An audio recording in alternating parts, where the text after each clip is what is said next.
ఫైనల్గా అమర్ సార్ ఇంకొక వెన్నుపోటుని గురించి కూడా చెప్పా. గురూజీ బుచ్చయ్య చౌదరి గారికి పొడిచిన వెన్నుపోటు చెప్పాను కదా, అలాగే ఎన్టీ రామారావు గారు పార్టీ పెట్టిన దగ్గర నుంచి ఆయన ఇచ్చిన సందేశానికి బయటకు వచ్చి పార్టీలో జాయిన్ అయ్యి మినిస్టర్గా పనిచేసి స్పీకర్గా పనిచేసినటువంటి కీర్తి శేషులు కోడెల శివప్రసాద్ గారు. బాగా గుర్తు చేశారు. మా ఎమ్మెల్యే, మా నియోజకవర్గ ఎమ్మెల్యే గారు. ఎమ్మెల్యే అంటే కాదు, ఆయన చరిత్ర కనుకుంటే జనాలకి ఎంతమంది తెలుసో నాకైతే తెలియదు, కానీ మా ఫ్యామిలీకి మంచి ఫ్రెండ్ ఆయన. ఆ రోజుల్లో కర్నూలులో కొంతకాలము, గుంటూరులో కొంతకాలము ఎంబీబీఎస్ చదువుకున్నాడు ఆ రోజుల్లోనే. తర్వాత అప్పుడు మనకి ఆంధ్రప్రదేశ్లో ఎంఎస్ ఎండి లేవు, అందుకని ఆయన కాశీ వెళ్ళాడు. బెనారస్ హిందూ యూనివర్సిటీలో ఎంఎస్ చేసి వచ్చి నరసరావుపేటలో పెట్టుకున్నాడు. రూపాయి డాక్టర్ అనేవాడు ఆయన్ని. అవును, ఇది రాజశేఖర రెడ్డి గారిని అన్నట్టు ఆయన కూడా రూపాయి డాక్టర్ అనేవాడు. అవును సార్. మా బావగారు పాస్యం సుందరరామరెడ్డి గారు కానీ ఇప్పుడు ఫ్లారిడాలో ఉంటాడు. వాళ్ళిద్దరు క్లాస్మేట్స్ కర్నూలులో. ఓకే. ఆయన అమెరికా నుంచి వచ్చినప్పుడల్లా కూడా నేను కలవడానికి వెళ్ళేవాడు, ఏమైనా మినిస్టర్గా ఉన్నా సరే. అలాంటి మంచి వ్యక్తిత్వం, చాలా దయాగుణం ఉన్నటువంటి వాడు. At the same time ferocious person కూడా. రెండు రకాలుగానే ఉన్నాయి. హాస్పిటల్కి ఎవరైనా కనుక వస్తే ఛార్జీలకు డబ్బులు కూడా ఇచ్చి పంపించేవాడు. మా బావగారు చెప్తే నాకు తెలిసి. ఇప్పుడు ఈ మెడికల్ రిప్రజెంటేటివ్స్ ఏంటంటే ఈ మందులు తీసుకొచ్చిస్తారు, మా మందులు రాయండి సార్, మా మందులు రాయండి సార్ అని. అవన్నీ వచ్చిన పేషెంట్స్కి ఫ్రీగా ఇచ్చేసేవాడంట. అట్లా అదే ఇంకా మధ్యాహ్నం పూట కనుక అయితే కొంతమందికి వాళ్ళ వేషభాషం సంగతి సమాచారం చూసి డబ్బులు ఇచ్చి భోజనం చేయండి అని కూడా చెప్పేవాడండి. అంత ఎక్సలెంట్ పర్సనాలిటీ.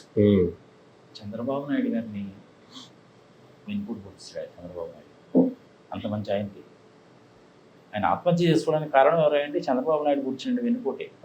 ఓకే. ఈ లెక్క చూసుకుంటే బుచ్చయ్య చౌదరి గారికి చాలా ప్రధానమైనటువంటి కారణము చంద్రబాబు నాయుడే. చాలా దారుణమైన వెన్నుపోటు అన్నమాట.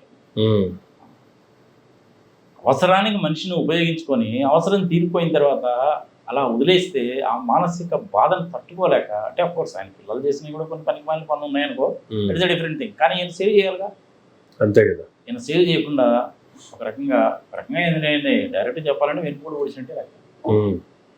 ఇంకా బుచ్చయ్య చౌదరి గారు అన్నా కానీ ఆ దెబ్బలు తట్టుకొని బతుకున్నాడు. ఈయనైతే సూసైడ్ చేసుకున్నాడు.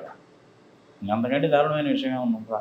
కానీ ఒక డాక్టర్గా బతికి, తిరుగులేని వ్యక్తిగా బతికి, అంత ఫెరోషియస్గా ఉండి సూసైడ్ చేసుకునే పరిస్థితులకు వెళ్ళిపోయారు అంటే అసలు ఏ రకమైనటువంటి వెన్నుపోట్లకు గురైతే అంత సూసైడ్ చేసుకొని చనిపోవాల్సినంత పరిస్థితులు వస్తాయి గురుగారు అసలు. అంతే, అది అనుభవించిన వాడికి తెలుస్తుంది.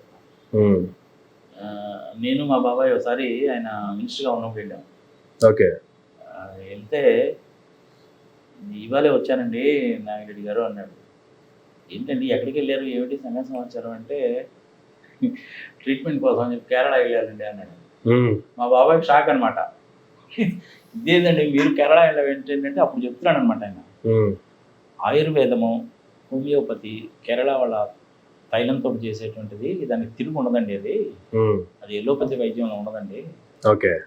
ఈ ఎల్లోపతి మందులన్నీ కూడా ఒక రకంగా ఉంటాయి, ఒకసారి రోగాలను పీల్చి పోషిస్తాయి కూడానండి. ఒక రోగం కోసం మందులు వేసుకుంటే ఇంకో రోగాలు వస్తుంటాయి.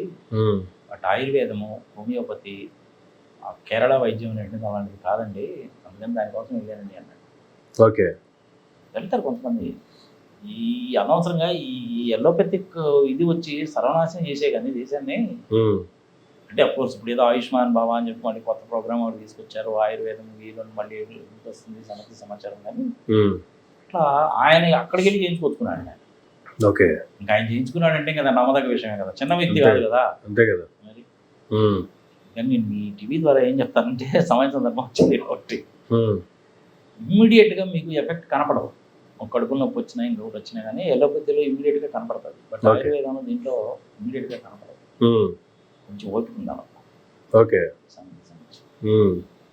అది నేను ఎంతో టక్మని చెప్పి పాపం మహానుభావుడు కొడుకు శివప్రసాద్ గారు. మా ఫ్యామిలీ తోటి మంచి అనుబంధాలు ఉన్నాయి ఆయనతో. మా ఫ్యామిలీ బాగా గౌరవిస్తాడు, మేము కూడా అలాగే గౌరవించేవాడు. సరే ఏదో కూడా పిల్లల తర్వాత ఏదో చేశారు సంగతి ప్లస్ పాయింట్స్ ఉంటాయి, నెగిటివ్ పాయింట్స్ ఉంటాయి. కానీ కొడుకు శివప్రసాద్ గారి విషయంలో మటుకు నన్ను కనుక అడిగితే మటుకు నేను 90 మార్క్స్ చేస్తాను. ఉమ్. మహానుభావుని ఎందుకు గుర్తు చేశాం. రైట్.